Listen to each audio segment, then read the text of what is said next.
그들이 말하지 않은 23가지. 싱 11 정부도 유망주를 고를 수 있다. 그들은 이렇게 말한다. 정부는 현명한 사업 결정을 내리거나 산업 정책을 통해 유망주를 고르는데 필요한 정보와 전문성을 가지고 있지 않다. 원문에서는 위너 승자로 표현되어 있다. 여기서 승자 또는 유망주는 특정 산업 부문에서 성공할 가능성 있는 기업이나 국가 경제의 밑거름이 될 산업 부문, 심지어 특정 제품을 가리키는 말이 될 수도 있다. 정부의 정책 결정자들은 이윤보다는 권력을 추구하고 자기들이 내린 결정의 결과에 재정적 책임을 지지 않아도 되기 때문에 잘못된 선택을 할 확률이 높다. 특히 어떤 정부가 시장 논리에 어긋나는 정책을 채택하고 그 나라가 가진 자원과 능력을 넘어서는 산업 부문을 장려하려 한다면 재난에 가까운 결과를 낳을 뿐이다. 개발도상국들의 산재한 흰 코끼리 프로젝트들이 그 산 증거들이다. 화이트 엘러펀트 프로젝트. 불교에서 신성한 동물로 여기는 흰 코끼리는 동남아시아에서 왕권의 정당성과 위엄을 상징하기 때문에 일을 시킬 수 없는 짐승이다 보기에는 번드레하지만 유지하는 데에는 엄청난 돈과 노력이 들어가는 데다 실질적인 이용 가치는 전혀 없는 물건을 가리킨다. 이런 말은 하지 않는다. 정부는 유망주를 고를 능력이 있고 그렇게 한 선택이 놀라울 정도로 성공한 사례도 많다. 편견 없이 둘러보면 전 세계의 정부가 유망주를 제대로 고른 사례들이 널려 있다. 기업 활동에 영향을 주는 정부의 결정은 기업들이 직접 내리는 결정에 비해 열등할 수밖에 없다는 것은 근거 없는 주장이다. 더 자세한 정보를 가지고 있다고 해서 항상 더 나은 결정을 내리는 것은 아니다. 사실 너무 많은 정보에 파묻혀 있으면 오히려 올바른 결정을 내리기 어려워질 수도 있다. 그리고 정부는 필요하면 더 나은 정보를 획득하여 의사결정의 질을 높일 수도 있다. 게다가 개별 기업에는 도움이 되더라도 국민 경제 전체로 보면 바람직하지 못한 결정들도 있다. 따라서 정부가 시장의 움직임에 역행하는 유망주를 골랐다 하더라도 특히 그 결정이 민간 부문과 긴밀한 그러나 지나치게 긴밀하지는 않은 협력하에 진행되었다면 국민 경제를 향상시키는 결과가 나올 수 있다. 인류 역사상 최악의 사업계획. 세계은행 역사상 총재직을 가장 오랫동안 수행했던 유진 블랙이 개발도상국들은 고속도로, 일관제철소, 국가 원수의 기념비라는 3가지 상징물에 집착하는 경향이 있다고 비난했다는 보도가 나온 적이 있다. 당시 개발도상국 원수들이 자기 우상화에 빠져 있지는 않았다는 것을 생각하면 그의 발언에서 국가 원수 기념비 부분은 좀 부당하다고 할 수 있지만 경제적 실현 가능성은 따져보지도 않은 채 유행처럼 고속도로나 제철소 같이 눈에 띄는 프로젝트에만 손을 대는 분위기를 우려한 것은 일리가 있었다. 실제로 당시 너무도 많은 개발도상국들이 고속도로와 제철소를 건설했지만 고속도로는 내내 텅 비어 있었고 제철소는 막대한 정부 보조금과 관세 보호 정책으로 간신히 유지되었다. 흔히 흰 코끼리 프로젝트니 사막의 성이니 하는 표현도 당시의 프로젝트를 설명하기 위해 나온 말이었다.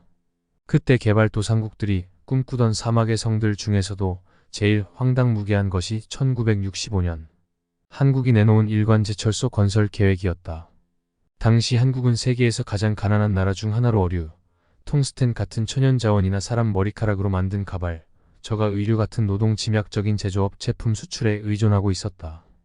국제무역의 정설로 널리 받아들여지고 있는 비교 우위론을 따르자면 한국처럼 노동력이 풍부하고 자본이 부족한 나라는 철강 같은 자본이 많이 들어가는 제품은 만들지 않는 것이 현명한 일이었다. 설상가상으로 한국은 철강 산업에 필요한 원자재마저 나지 않는 나라였다. 철광석이 풍부한 스웨덴 같은 나라에서는 자연스럽게 철강 산업이 발전했지만 한국은 현대적 철강 제조업에 가장 핵심 원자재인 철광석과 점결탄이 거의 하나도 나지 않았다. 요즘 같았으면 원자재를 중국에서 수입했겠지만 그때만 해도 냉전시대라 중국과 한국 사이에는 무역 거래가 없었다. 따라서 원자재는 오스트레일리아, 캐나다, 미국 등지에서 들여와야 했고 모두 5,000마일 이상 떨어진 곳들이니 운송비가 엄청났다. 이런 상황이었으니 한국 정부가 항만, 도로, 철도 등의 인프라 무료 이용, 세금 감면, 투자 초기 세금 부담 완화를 위한 자본 설비 가속 감가상각 적용, 전기, 수도요금 인하 등 가능한 모든 지원을 약속해도 외국 원조나 투자자를 찾기가 힘들었다. 자본을 대줄 파트너를 찾기 위해 세계은행, 미국, 영국, 서독, 프랑스, 이탈리아 정부 등과 협상을 하는 사이 한국 정부는 그렇지 않아도 미심쩍어 보이는 이 프로젝트의 실현 가능성을 더 떨어뜨릴 만한 일련의 조치를 취했다. 제철소를 운영할 회사인 포스코를 1968년에 창립한 한국 정부는 이 회사를 국영기업으로 만들었다. 당시는 개발도상국의 국영기업들이 얼마나 비효율적인지에 대한 우려가 널리 퍼져 있을 때였다. 게다가 포스코를 이끌게 된 인물은 군 장성 출신으로 몇 년 동안 국영 텅스텐 광산 업체를 운영한 것 말고는 별다른 기업 경험이 없는 박태준 회장이었다. 아무리 군사 독재 정권이라도 이건 정말 너무 지나친 처사였다. 한국 역사상 가장 큰 벤처 기업을 설립하려는 마당에 그 일을 책임지고 이끌어갈 사람이 전문 경영인도 아니라니 말이 되는가. 자본 공여 기관들에는 인류 역사상 최악의 사업 계획이나 다름없었다. 국영 기업에 정치적으로 기용된 군 출신 사장, 생산하겠다는 것도 어느 경제학 이론을 찾아봐도 그 나라에는 적합하지 않다는 판정을 들을 만한 제품이었으니 말이다. 당연히 세계은행은 다른 자본 공여 기관들의 이 프로젝트에 지원하지 말 것을 권고했고, 협상을 하던 모든 파트너들이 1969년 4월 공식적으로 지원을 거부하겠다는 의사를 밝혔다. 이런 어려움에도 굴하지 않고 한국 정부는 일본 정부를 설득해 그들이 지불하고 있던 식민 통치에 대한 보상금 중 상당 부분을 제철소 건설 쪽으로 전용해 줄 것과 제철소에 필요한 기계류와 기술을 지원해 줄 것을 요청했다. 결국 포스코는 1973년 철강 생산을 시작했고 세계 시장에서 놀라울 정도로 빨리 자리를 잡았다. 1980년대 중반에 이미 세계 보통강 생산 업체 중 가장 비용 효율이 높은 기업으로 꼽혔고 1990년대에는 세계 시장을 선도하는 철강 회사 중 하나로 성장했다. 포스코는 2001년 실적이 나빠서가 아니라 정치적인 이유로 민영화되었고 현재 생산량 기준으로 세계 4위 규모를 자랑한다. 참으로 수수께끼가 아닐 수 없다. 인류 역사상 최악의 사업 계획에서 어떻게 역사상 가장 성공적인 기업이 탄생하게 되었을까? 수수께끼는 거기서 끝나지 않는다. 정부 주도로 생겨 성공을 거둔 한국 기업은 포스코만이 아니기 때문이다.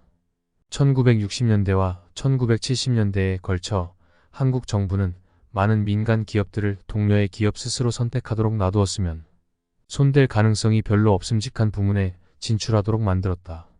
이 동료는 종종 정부 보조금이나 수입품으로부터의 보호관세 같은 당근의 형태를 띠었다.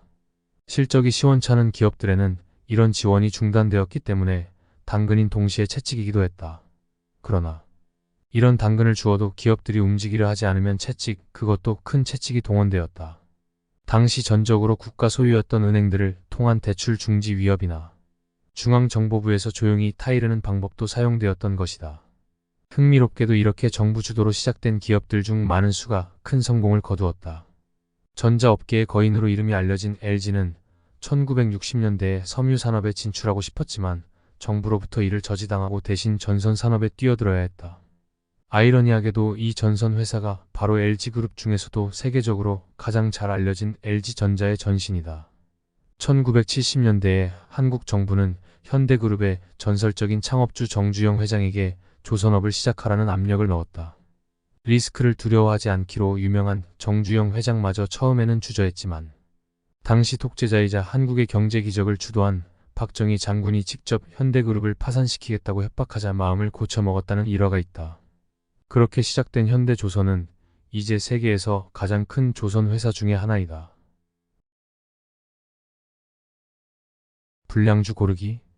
현대 경제학계의 주류를 이루고 있는 자유시장 경제 이론에 따르면 포스코, LG, 현대 등이 거둔 성공은 절대로 일어날 수 없는 일이다. 이 이론에 따르면 자본주의는 정부의 간섭을 전혀 받지 않고 사람들이 자기 비즈니스를 스스로 책임지도록 놔둘 때 가장 성공한다. 정부가 내리는 결정은 기업을 운영하는 당사자가 내리는 결정에 비해 항상 열등할 수밖에 없는데 이는 당사자들이 정부보다 필요한 정보를 더 많이, 더 효과적으로 확보할 수 있기 때문이다. 따라서 어떤 기업이 B산업이 아닌 A산업 부문에 진출하겠다는 결정을 내린다면 그것은 자신의 능력과 시장의 여건을 고려할 때 B산업보다 A산업에서 더 많은 이윤을 낼 수 있다는 판단이 서서 그런 것이다. 아무리 영리한 정부 관료라 할지라도 관련 기업의 경영자들만큼 비즈니스 감각과 경험이 없는 상태에서 그들에게 B산업에 진출하라고 말하는 것은 정말 주제넘은 짓이 아닐 수 없다.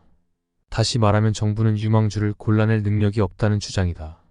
자유시장 경제학자들은 실제 상황은 이보다 더 심각할 수 있다고 말한다. 정부의 의사결정권자는 유망주를 골라낼 수 없을 뿐더러 오히려 꼴찌할 말을 고를 가능성이 더 높기 때문이란다.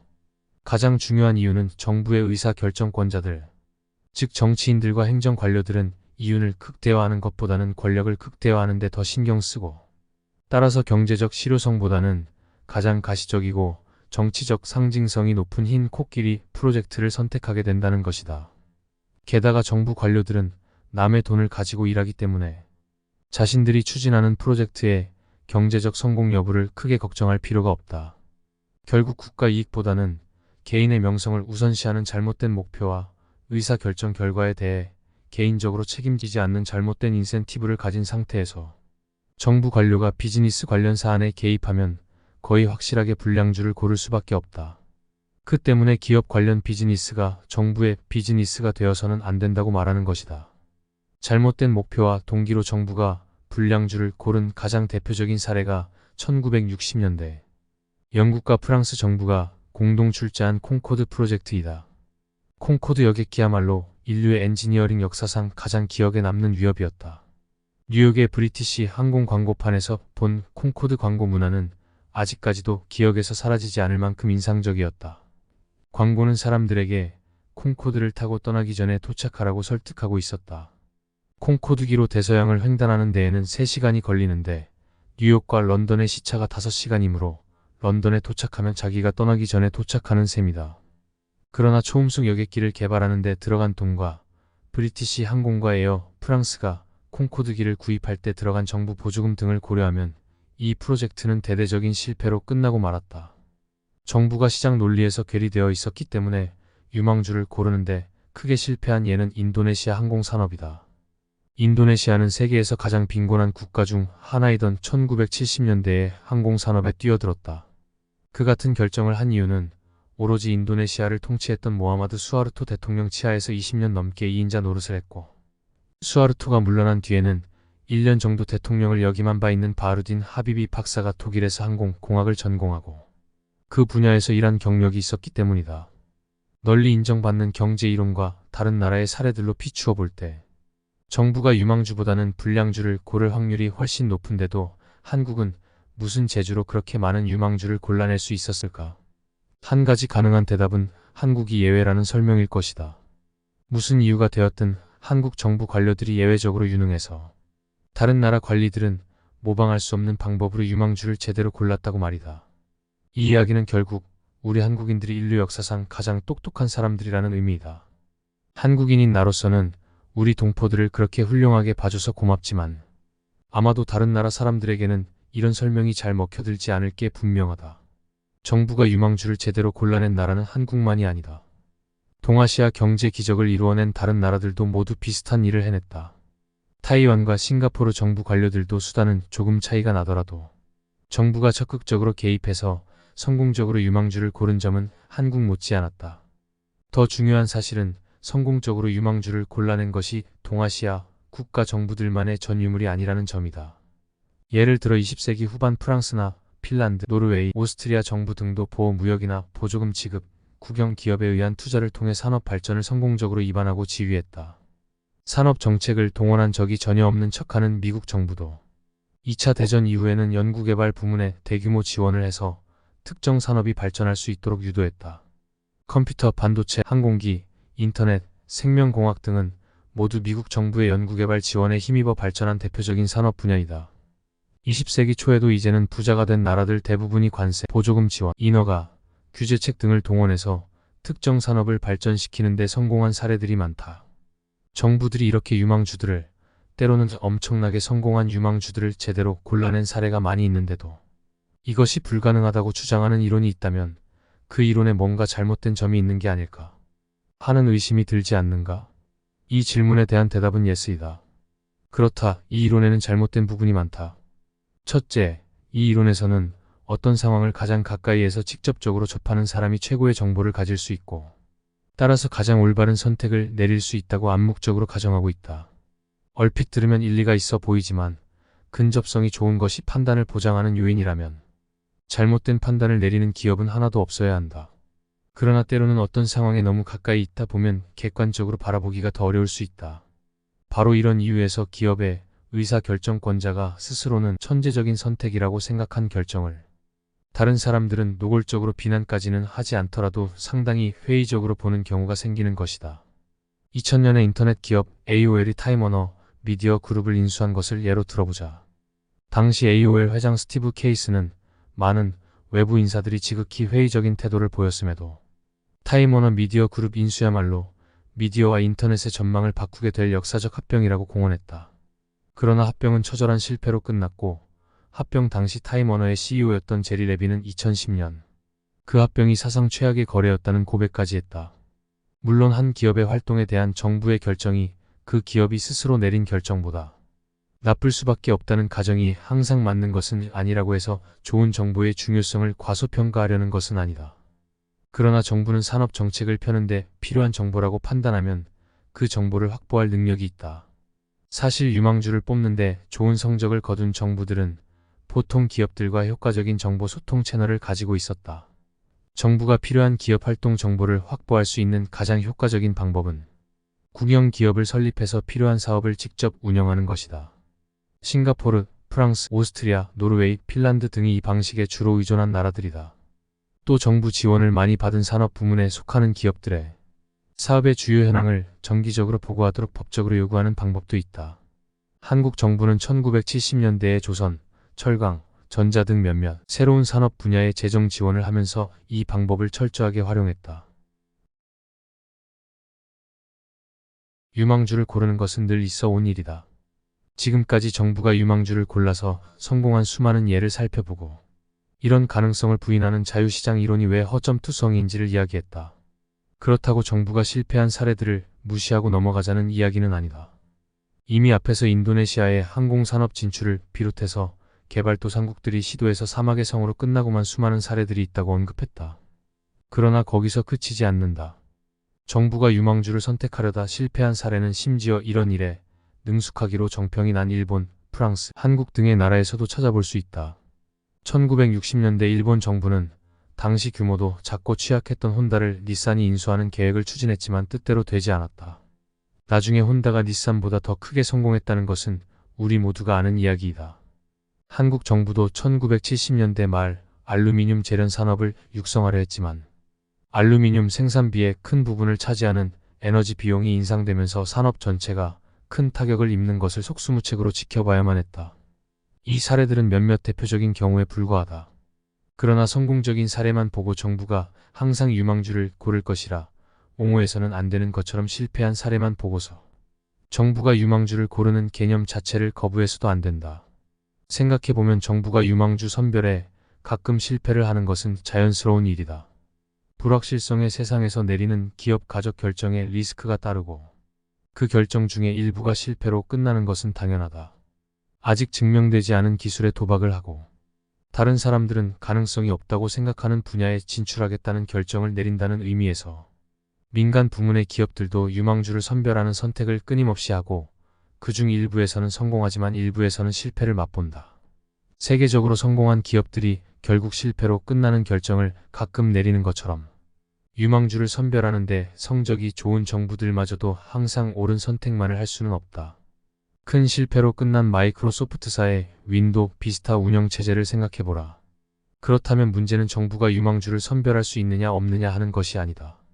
정부는 그럴 능력이 있다. 중요한 것은 이 선택의 승률을 높이는 것이다. 일반적으로 생각하는 것과는 달리 정치적 의지가 충분하면 정부의 승률을 극적으로 높일 수 있다. 유망주 선택의 성공률이 높은 나라들이 이 사실을 입증해준다. 타이완의 기적은 국민당 정부의 주도로 이루어졌다. 1949년 중국 본토를 공산당에게 내주고 타이완으로 쫓겨갈 때까지도 부패와 무능의 상징으로 통했던 그 국민당 말이다. 한강의 기적을 일군 한국 정부도 1950년대에는 미국의 해외 원조 기관 미국 국제개발처로부터 밑빠진 독이라는 말을 들을 정도로 경제관리 능력이 없는 것으로 유명했다.